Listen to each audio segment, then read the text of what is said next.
Hi all, welcome to another video of BERKPerformance, and today we have this very clean looking Golf 7.5 2.0 TSI TCR in the shop, which we have tuned with a stage 1 upgrade. So that means we calibrated the ECU, the DSG transmission, we have removed the OPF, so in essence it's a 1.5, we call OPF removal a 1.5, and we also fitted a other intake to the car to have more sound, not for power but for sound. And in this video you will see what kind of Dragy results that led into, and they were quite astonishing, I would say. By the way, we also have a Golf 8 Club Sports in the shop, which has 300 horsepower stock. Maybe we'll do a video about it, maybe don't. It depends a little bit on the time and if we are allowed to do a custom calibration instead of a basic tune on this vehicle. But yeah, if we do, stay tuned to our channel, then you'll see the results for this one as well. But it is a very nice comparison between these two. Which one would you choose? I already know, but I will not tell you.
'Let's get into the dyno numbers, because you already saw the Dragy results and what kind of power numbers do match with these kind of Dragy results. To be honest, with regards to the Dragy results, I don't know how I managed to do a 9.7, 9.8 or something like that. I think realistically for this car it is just 10 seconds. So stage 1, stock intercooler, stock downpipe is around 10 seconds, 10.1, 10.2, maybe 9.9, but I managed to do a very good run, and I'm just a very good driver, I would say.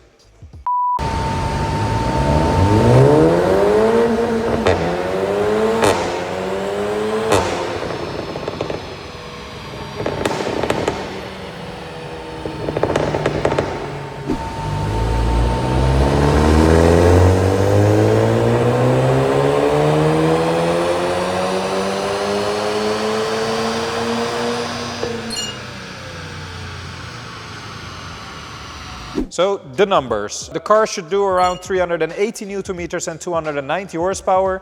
The car has been fitted with a larger turbo inlet, another intake of course, and the OPF delete on the vehicle, and they always produce a little bit more than claimed. So this car was doing, that's a blue line, it was peaking around 400 Newton meters of torque, which is 20 Newton meters more than claimed, and top power when stock was around 310 horsepower, which makes perfect sense. The torque tuned, so you can see a nice buildup of the torque because it's front wheel driven. If you have like 500 Newton meters at 2000 RPM, it is already, of course, too much, also for the stress of the engine. But other than that, the car will just not have any kind of traction. So it is building up the torque nicely to approximately 510 Newton meters of torque and a top power of 370 horsepower, which is perfectly in line with what we expect from a stock intercooler car. So when you're doing multiple runs with this vehicle, it will just lower the power a little bit because it cannot achieve the ignition timing anymore, because the air intake temperatures get too hot for these vehicles. That's where a bigger intercooler comes in place. We can also increase a little bit of boost and have a little bit higher top end compared to this one, but it will also do it consistently all the time, and it will also benefit the 100 to 200 time in a great sense. So that's why I always recommend, when you have this platform of Golf, please do the intercooler. Other than that, there are a lot of possibilities, of course, with regards to hardware changes for these vehicles. So this is a real custom calibration in which it's not only about the power, on which we also focus on drivability, on reliability, on like extra parameters like keeping control of temperatures, oil temperatures, limiting boost when the engine is cold. Like all those little tweaks we are all incorporating into the software so that the driver will experience a very solid and good tune for its car. And we do these kind of custom calibrations not only for all the BMWs and Minis that you see on our platform. So we do it for all BMW and Minis. We do it for all Mercedes-AMG products, and we do it for all Volkswagen Audi products, which are 2-liter and higher displaced vehicles. So not for a 1.2 TSI, no offense, but it just is not worth to make a complete custom calibration unless the owner really wants it, but it just takes a lot of time for us to develop these kind of software for these vehicles. So yeah, this is a perfect result, exactly in line with what we expect from a stage 1 and 98 run fuel for these vehicles. And also this car will come back in the future to have a bigger intercooler when the budget is there, of course, for the client, and then we can measure it again, so you can maybe in a follow-up video see what the difference will be between a stage 1 and a stage 1 plus, we will call it, or stage 1.5 and stage 1.5 plus, because the OPF has been removed.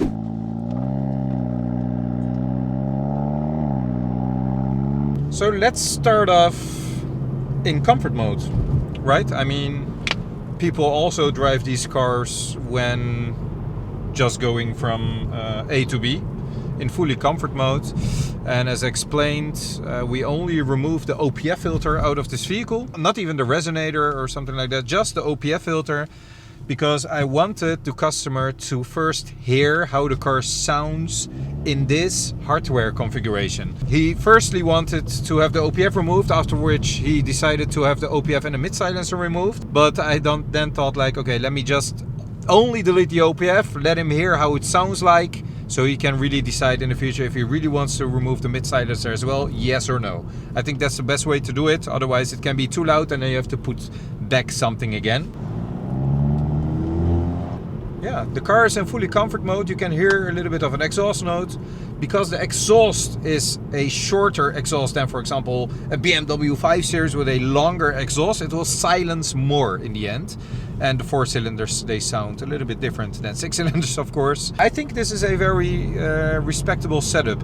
For me personally, I would do the same. But for me personally, what I would do, if I had a Golf GTI or TCR or whatever, what I would do is fit a catless downpipe on the car. I will custom make a exhaust for the midsection, in which I will incorporate a 200 cell catalytic converter, and then after that one I will even put another silencer in to make it a little bit more silence.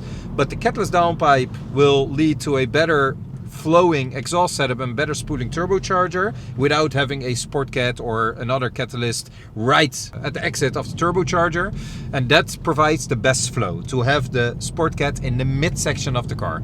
And then the silencer is just to reduce the sound a little bit more, because I really don't like too much sound from my cars when just driving in fully comfort mode. That's me personally, and also performance wise that's the best. For this client, let's see what he will decide in the end what to do. But yeah, it is a really good car, and also this car is very clean. It has like 29,980 kilometers right now, so probably we're going to hit 30k today in my possession. Sorry, but it is a very clean spec'd TCR. You don't see it often. I think the previous owner also very much liked his vehicle and did not drive unnecessary miles all the way with this one. So I like it.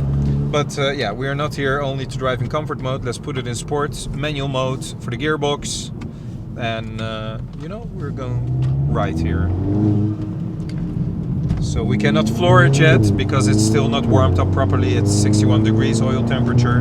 And we also incorporated some safety features with regarding to boost control, and the oil temperature is not at operating temperature yet. So you will not get full boost, and also some oil heat, the oil temperature management when it's getting too high is being performed when custom calibrating these vehicles. But yeah, the burbles, by the way, are original. I did not tune any burble tune or crackles or anything to this vehicle. These are just the OEM burbles, which are a little bit more enhanced because the OPF is removed, of course. As for the RPM limiter, we raised the RPM limiter above 7,000 RPM. We deleted the kick down functionality in manual mode, so it will not shift back automatically when you're in manual mode anymore. That's exactly how you would like to have it, as Porsche and BMW does as well.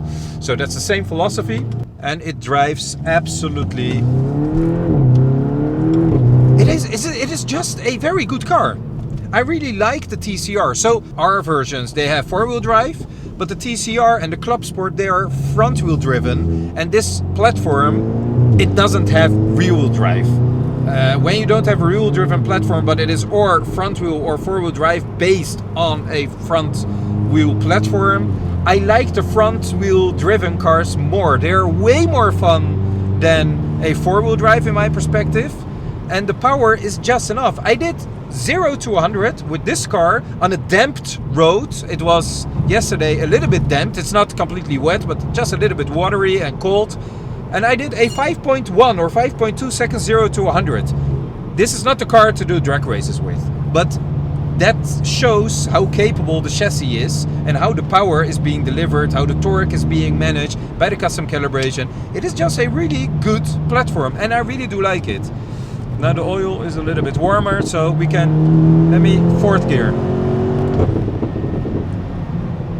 Yeah, it just delivers 500 Newton meters, 370 horsepower with a stage 1. This is called a stage 1. It has another intake, of course, but the intake doesn't give any kind of performance gains which are really noticeable in the car. Also with the R600, also with this intake, it has a bigger turbo inlet as well, but the power difference is not that noticeable because it isn't there. If you're upgrading the intercooler is leading to lower air intake temperatures. That will give a significant difference in power delivery and also in the consistency of the power delivery. There where we have to limit the boost for this car a little bit because otherwise it will get too hot and hot air will not deliver any more power. This car is right on the edge, 370, 365 horsepower, something like that, 500 Newton meters of torque, 9.6 seconds, 100 to 200, and the 0 to 100 I told you already. It is just, look at this. So also, Volkswagen people, I see a lot on this platform. The Golf GTI platform and the community behind it is of course insanely big. I see everyone claiming way more horsepower than they can do, or way less horsepower than they can do. It can go both ways. But the 0 to the 100 to 200 times never do match. The Golf GTI that I already put online, a friend of his has a TCR, he mentioned, which had 420 horsepower and was doing 100 to 200 in 9 seconds. That makes sense, to be honest.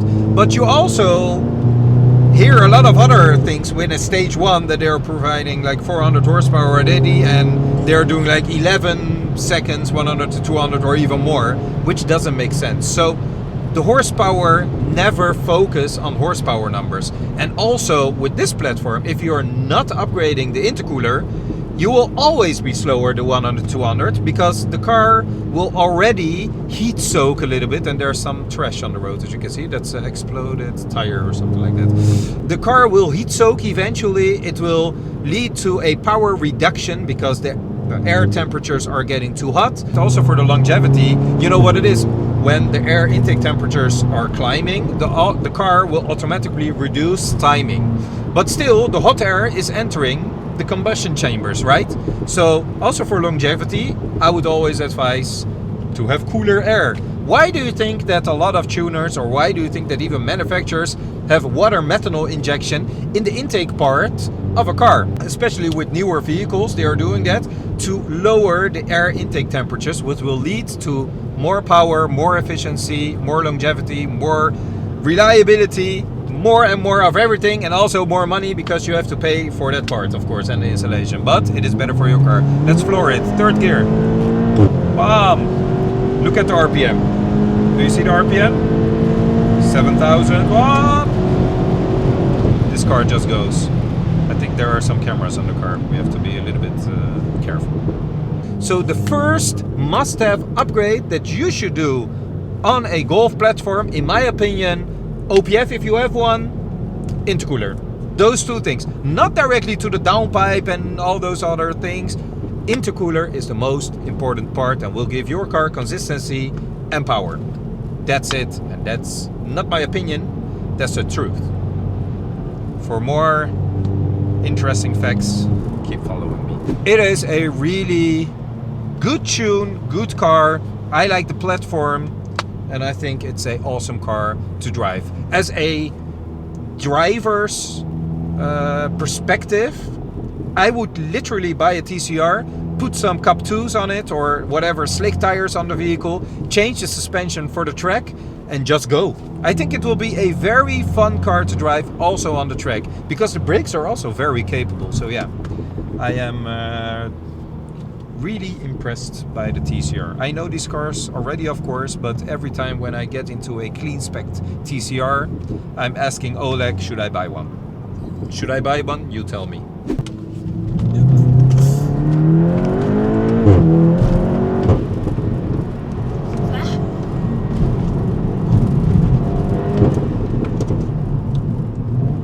Yeah, definitely I would change the suspension for the track. It's not bad, but it can be way better, of course. And maybe, well, the Golf community will know there are things like sway bars and things to make it a little bit more stiff. But other than that, oh, woo, cool car.